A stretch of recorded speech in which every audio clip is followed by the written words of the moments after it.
بدوی سے آپ ہی آئے ہو, دیہاتی نے آ کے سوال کیا, اے آقا میں پوچھنا چاہتا ہوں دنیا میں سب سے بہترین کون ہے, دنیا میں سب سے بہترین کون ہے؟ ہو سکتا ہے یہ بات آپ پر بڑی ناگوار گزرے, لیکن یاد رکھنا یہ چیزوں کی خبر نہیں ہے, یہ کسی اور ٹیلی ویژن چینل کی خبر نہیں ہے, یہ کسی رسالے اور اخبار کی خبر بھی نہیں ہے, یہ ان الفاظوں کا مفہوم آپ کے سامنے رکھنے لگا ہوں جس زبان کو میرے قرآن نے اعلان فرمایا وَمَا يَنطِقُ عَنِ الْهَوَىٰ إِنْ هُوَ إِلَّا وَحْيٌ يُوحَىٰ. وہ لوگوں میرا نبی اپنی مرضی سے بولتا نہیں ہے, حکم میرا ہوتا ہے, لب میرے حبیب کی حرکت کرتے. میرے آقا کی بارگاہ میں بدوی آیا, بدوی نے آ کے, دیہاتی نے آ کے سوال کیا, یا رسول اللہ صلی اللہ علیہ وسلم دنیا میں سب سے بہترین قوم ہے. میرے آقا نے اس موقع پر یاد رکھیے, جب بھی کوئی بندہ نا میرے نبی کے پاس سوال کرتا تھا, حضور اس کا سوال بھی سنتے,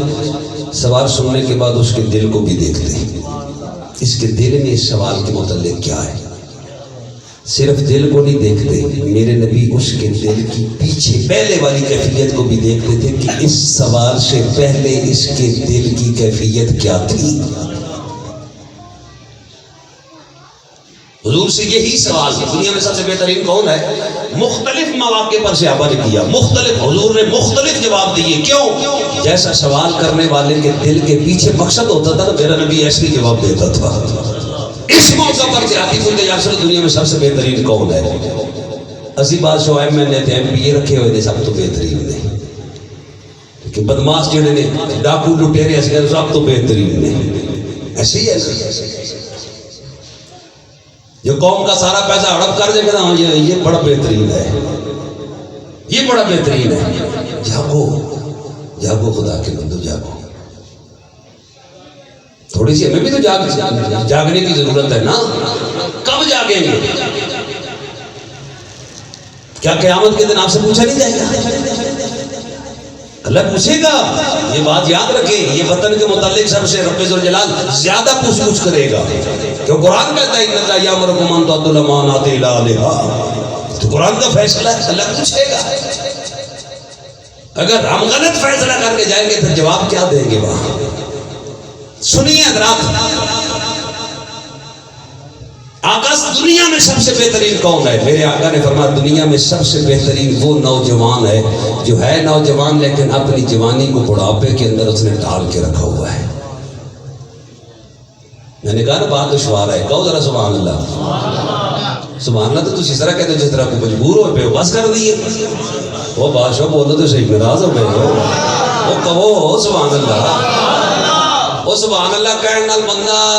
نہ کوئی خرچ ہوتا ہے تو میں کہنا نہ پرچہ ہی نہیں, پرچہ بھی نہیں ہوتا. سبحان اللہ تو پرچہ نہیں ہوتا, پرچہ تو ویسے تقریر کرو تو دیتے ہوتا ہے. ہاں ہاں سبحان اللہ کہنے پہ پرچہ بھی نہیں ہوتا, محبت سے کہو سبحان اللہ. میں اپنی طرف سے کوئی بات بھی نہیں بتا رہا, یہ جملے میرے ہیں لیکن اس کے پیچھے میرے نبی کا فیضان ہے, حضور کا فرمان ہے. آقا کریم صلی اللہ علیہ وسلم نے آقا دنیا میں فرمایا سب سے بہترین وہ نوجوان ہے جو ہے نوجوان لیکن اپنی جوانی کو اس نے بڑھاپا بنا کے رکھا ہوا ہے. اب آپ کو سمجھانے کی یہ تو ضرورت نہیں ہے کہ نوجوان بوڑھا کیسے لگتا ہے, یہ تو ضرورت نہیں ہے نا. میں بڑا حیران ہوتا ہوں, ایک تو داڑھی رکھتے ہی نہیں ہے نا, دوسرا داڑھی کے ساتھ مذاق ہوتا ہے, داڑھی ہے سنت کتنی اتنی رکھتے ہی نہیں ہے, اور دعویٰ کیا ہے ہم عاشق رسول ہے. ایک تو داڑھی نہ رکھنا بھی جرم ہے, یہ بات یاد رکھیے, اور داڑھی کو ایک مٹھی بھر نہ رکھنا یہ حضور کی سنت سے مذاق ہے, یہ سنت سے مذاق ہے, یہ بات یاد رکھیے. اور حدیث پاک ہے قبضہ بھر داڑھی پوری, مٹھی ایک داڑھی رکھو, اسے چھوٹی نہ رکھو. حضور سے پوچھا گیا آقا دنیا میں بہتر فرمایا وہ نوجوان جو اپنی جوانی کو بڑھاپے کے اندر ڈال کے رکھتا ہے. عرض کی آقا دنیا میں بدترین کون ہے, دنیا میں بدترین کون ہے؟ اور یہ اس نبی کی باتوں کا مفہوم سنا رہا ہوں جس نے قبر میں بھی کام آنا ہے, حشر میں بھی کام آنا ہے. زندہ باد زندہ باد, ہاتھ چکو ذرا بیٹا, زندہ باد زندہ باد. شرم نہیں محسوس کرنا, ہاتھ چکو لگا اپنے نبی کے نام پہ ہاتھ چکو دے. تاجدار ختم نبوت, تاجدار ختم نبوت, تاجدار ختم نبوت.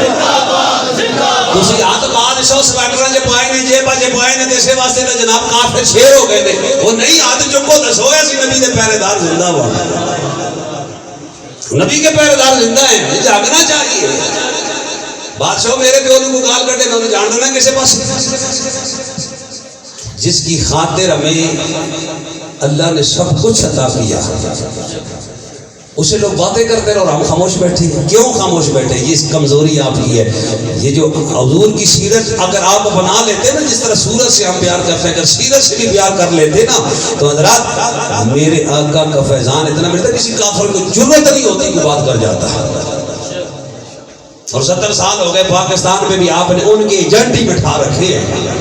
بدلو اپنے آپ کو خدا کے بندو ہم نے زندگی گزارنی ہے ہماری اولادیں یہاں بسنی ہیں رہنی ہیں انہوں نے اپنا جناب زندگی گزارنی ہے اپنا سوچو ہم نے کیا کیا 70 سال اس ملک کے ساتھ ان کا کوئی قصور نہیں ہے قصور میرا ہے قصور آپ کا ہے کیوں ہم ہی تو ان کو وہاں پہنچانے والے ہیں میں یہ کسی پارٹی کی حمایت نہیں کر رہا یا مخالفت نہیں کر رہا میں حقیقت آپ کو بتا رہا ہوں 70 سال دیکھو پاکستان کو کیا ہوا اور کیا انہوں نے حال کر دیا پاکستان کا پاکستان اس مقصد کے لیے تھا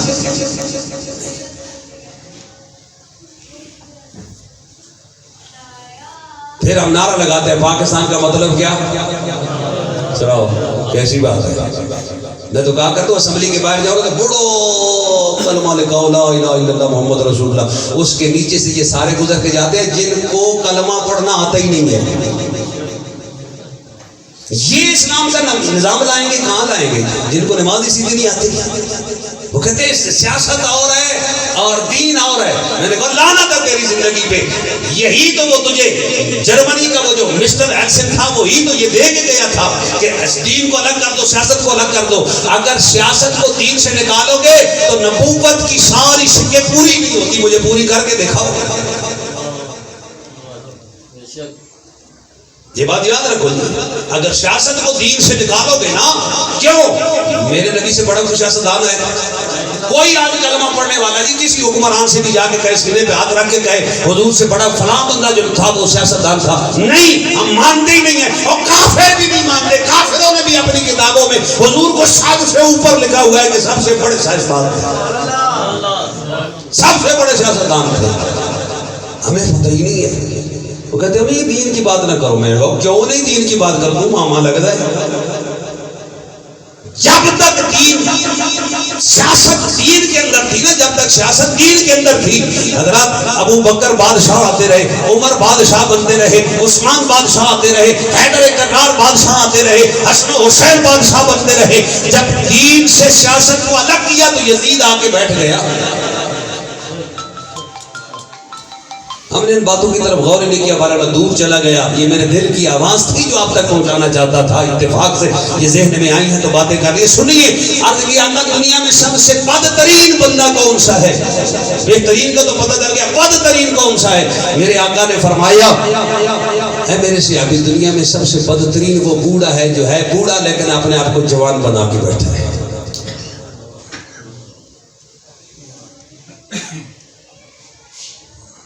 میرے ہاں ایک نمازی ہے میرا فوت ہو گیا اللہ تعالیٰ ان کی بخشش فرمائے لیکن توبہ کر کے فوت ہوا تو منہ میں دانت نہیں ہے چہرے پہ جھڑیاں پڑی ہوئی ہیں آنکھوں میں بینائی نہیں ہے ہر روز تازہ جناب یہ ایک دن میں نے اسے کہا کہ وہ اللہ کے بندے کو خدا کا خوف اب تو کر لے تو کر لگا وہ بیوی کا کیا کروں میں نے بہت لاختی لعنت کہا تو ایسی بیوی تھے جڑی تیرے جناب حضور تے دین تو دور کرتی حضور کی سنت تو دور کرتی ہے انہوں کہا تو جہنم دا بالن تیری اولاد بھی جہنم دا بالن ہے کیا سی بات کر رہی ہے وہ میں نے سختی کے ساتھ بات کی اس کے ذہن میں اللہ تعالیٰ نے اتار دی وہ عشاء کی نماز مغرب کے بعد بات کی عشاء کی نماز پہ آیا تو کہنے لگا میں نے بیوی کو جا کے ایسی بات کی ہے کہ قاری ایسے کہتا ہے تو اس نے کہا جا قاری کو کہہ توبہ کرائے میں آج کے بعد توبہ کرتا ہوں میں داڑھی رکھتا ہوں میں نے کہا آپ مزہ آیا نا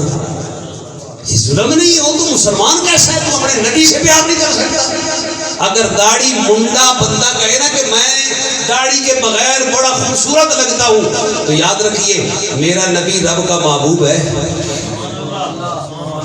میرا نبی رب کا محبوب ہے تو اللہ فرماتا محبوب تھی داڑھی نہیں سونی لگتی اسے گناہ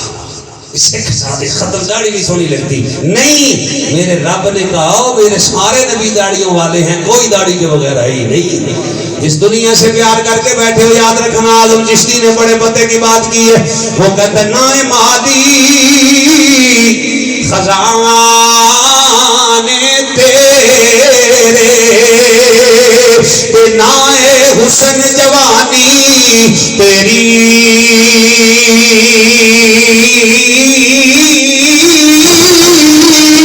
او نائے مالی خزانے تیرے نائے حسن جوانی تیری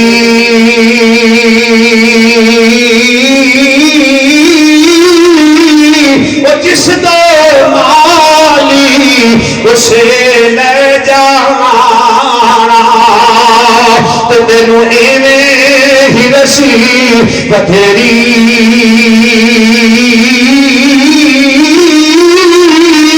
تے پرائی شہدا